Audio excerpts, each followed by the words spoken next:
Hello, welcome, and thanks for joining us on this edition of News 2. I'm Sandra Singh. Topping our newscast, the St. Croix Elections Board called an emergency meeting Sunday to finalize a number of items before Tuesday's general election.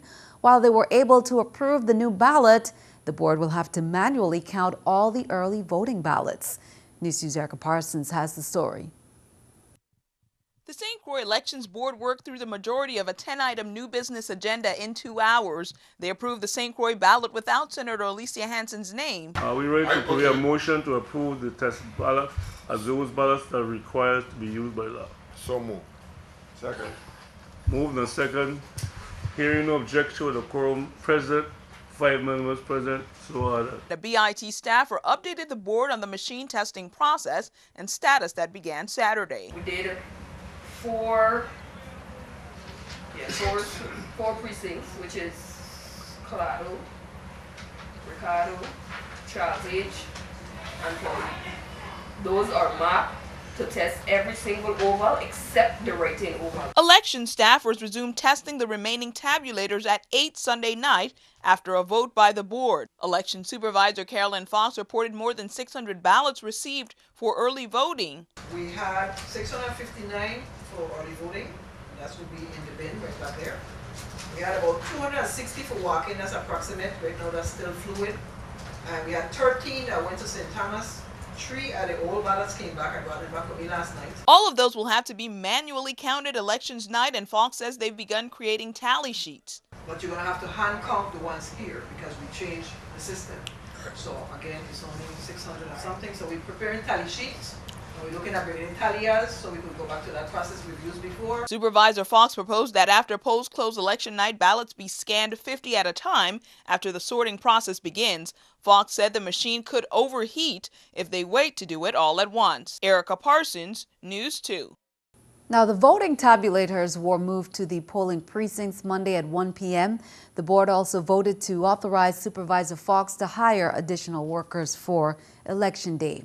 Well, when you go out to vote on Tuesday, make sure you know where your polling sites are. Here they are on St. Thomas, Ivana Eudora Ken, Joseph Gomez, Tutu Park Mall, BCB, Charlotte Molly High School, Oswald Harris Court, Winston Ramos Center, Gladys Abraham, Cancrine, Ola Muller, and Sibley School.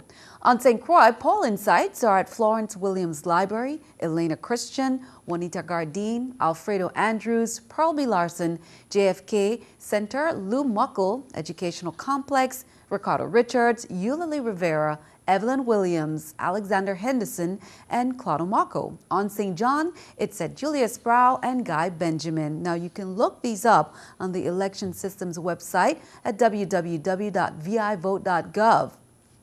Meanwhile, a legal suit that concluded Saturday could have changed the way ballots are counted. A gubernatorial candidate and a St. Thomas resident filed a lawsuit protesting the Board of Elections' decision not to let voters use the DS200 machines. What was the judge's ruling? News 2's April Knight has details. In a last-ditch effort before the general election, gubernatorial candidate Kenneth Mapp and resident Janelle Saru filed a request for injunction in Superior Court last week Thursday. The proceedings were fast-tracked, but their efforts were in vain. On Saturday, Superior Court Judge Kathleen McKay dismissed the case with prejudice, saying it's unlawful to order the Board of Elections to let the voters scan their own ballots when the machines make errors in counting. The judge's ruling came in spite of testimony from recently resigned election tech coordinator Tanja Coverdale, who said the machines are EAC certified and are in compliance with VI law. Election board member Arturo Watlington also took the stand and insisted otherwise. He said when voters select a party symbol and also vote for a candidate outside of that symbol, the machine decides for the voter which candidates get the vote, deleting votes in the process without informing the voter of the change. So on Tuesday, whether or not you select a party symbol, you will not be able to scan your own ballots. You'll be dropping them into a sealed bin. Later, election officials will separate the ballots. Those without the party symbol will be fed into the machines. Those with party symbols and other errors will be hand counted by board members. Mapp said he plans to appeal the Superior Court's decision, but it almost certainly will not make it in time for Tuesday's election. Reporting for News 2, I'm April Knight. Meanwhile, VIPD officials say they have completed action plans for each district. The police department will have personnel at each one of the polling stations and at the Board of Election throughout the process. Here's more from the police commissioner. I'm asking everyone planning to exercise their right to vote to do so peacefully and without interruption. If anyone has a question about the process while at the polling location, please ask for assistance from one of the designated assisters. I'm asking everyone to do your part in ensuring a peaceful process for all and to notify any law enforcement officer of anything that appears to be out of the ordinary. Well, in other news, we encourage everyone to get out and vote. Then be sure to tune in to CBS TV2 for complete election night coverage live.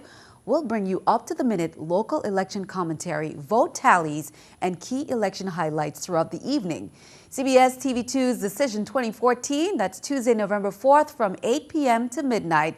On Monday, November 3rd, News 2 will feature an election special, reviewing some of the top election stories only on CBS TV2. Election Day is one day away. There are 36 governor races being contested. Turn our attention overseas. Election Day is one day away, and there are 36 governor races to be contested, and the race to gain control of Congress will be close. Democrats have little chance of winning back the House, and as Susan McGinnis reports, the main focus now has been regaining control of the U.S. Senate.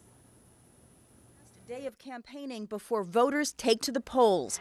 President Obama made his final campaign swings through Pennsylvania Sunday to support Democratic gubernatorial hopeful Tom Wolf. This is straightforward. I got a simple message. We got to vote. It was a different reaction in Connecticut, Shame on you. where the president was interrupted by people protesting his immigration policies. I just want to say, because we've now had like 3 folks, I am sympathetic to those who are concerned about immigration.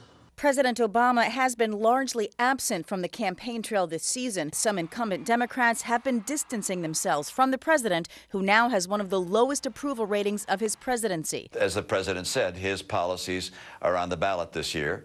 And frankly, this is people in America passing judgment on the Obama administration. The focus of these midterms is control of Congress. The GOP needs to take 6 seats away from Democrats to retake control of the Senate. That doesn't mean Democrats won't put up a fight. Going into Election Day, the advantages that we have are superior to the ones the Republicans have. On Tuesday, both parties will be keeping a close eye on 9 key battleground states where races are close. Susan McGinnis, CBS News, Washington. And keeping our eye on the economy, a college degree can lead to a good job, but not always. A new survey from careerbuilder.com revealed 4 in 10 college students say college didn't prepare them for the real world. Careerbuilder.com's Michael Irwin says colleges need to do more to help students prepare for a career. The survey found graduates who majored in healthcare, science, or technology were more likely to find work. Students who applied for a job well before graduation were more successful, and internships also gave new grads a leg up.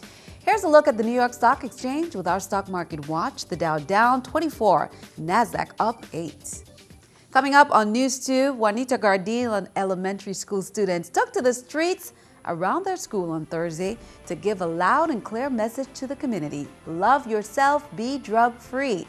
The kindergartners through 6th graders paraded through the street in bright red t-shirts to close out Red Ribbon Week. We'll be right back.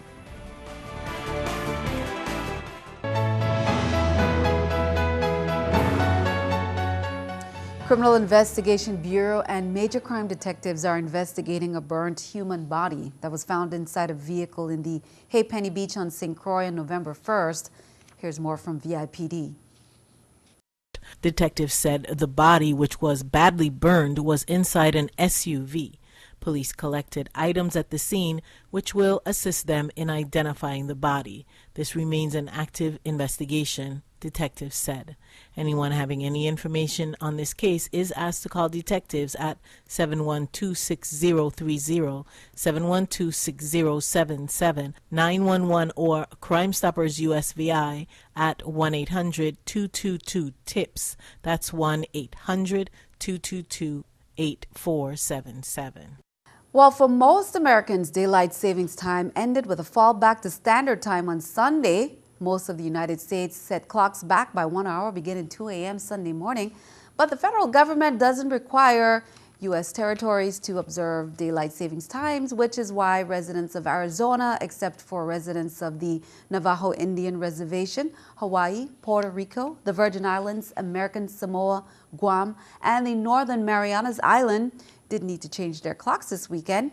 However, some of your television programming times will change once again. News 2 will still be seen weeknights at 7 p.m., but it will now re-air at 12 a.m. rather than 11 p.m. Judge Mathis is set for 5 p.m. and Ellen at 6 p.m. Well, in other news, Hovenza, the new operating agreement between the VI government and ABRVI, the potential owners of Hovenza, is on its way to the Senate. Governor John DeYoung submitted it to the 30th legislature on Friday. The statement released from Government House says the agreement outlines the terms and conditions by which the new buyer will operate the refinery. The Senate must ratify the document in order for it to be valid. The governor called the Senate into a special session on November 12 for the body to consider the proposal. Well, let's take a look at prices at the pump. Hovenza lowered its wholesale gasoline prices slightly by 7 cents per gallon. Retail gas station owners are still paying a wholesale rate of $3.42 for regular at Hovenza's rack. The cost for premium is $3.74, and retailers will pay $3.46 for diesel. Now, those rates include the 14 cents tax Hovenza collects for the government. Juanita Gardine Elementary School students took to the streets around their school on Thursday to give a loud and clear message to the community. Love yourself, be drug-free. The kindergartners to 6th graders paraded the streets in bright red t-shirts and placards discouraging the use of drugs as part of the school's observation of Red Ribbon Week, which was October 23rd to the 31st. Well, there you can see them marching through Orange Grove and Christiansted during a Red Ribbon Week rally for a drug-free community. Again, that was on Thursday, October 30th. Well, it was a busy day on the Christiansted Boardwalk Saturday afternoon with the annual Gumbo Callaloo Cook-Off sponsored by the Crew de Croix. The number of entries was smaller than in past years, but the food and the flavors were plentiful, including a batch with crab claws and crawfish. Added to the fun was a dunk tank in front of Rum Runner's restaurant. Several candidates volunteered their time and bodies and took turns getting dunked in the water. When the tasting was over, top honors went to Dean Andrews of Ricky Delicious Treats. Congratulations. My gumbo is love. You cook with love. That's the most key ingredient in anything you make. And the other ingredients are secondary. And that's what makes it taste so good. Congratulations. Be sure to stick around. Your News 2 AccuWeather forecast is coming up next.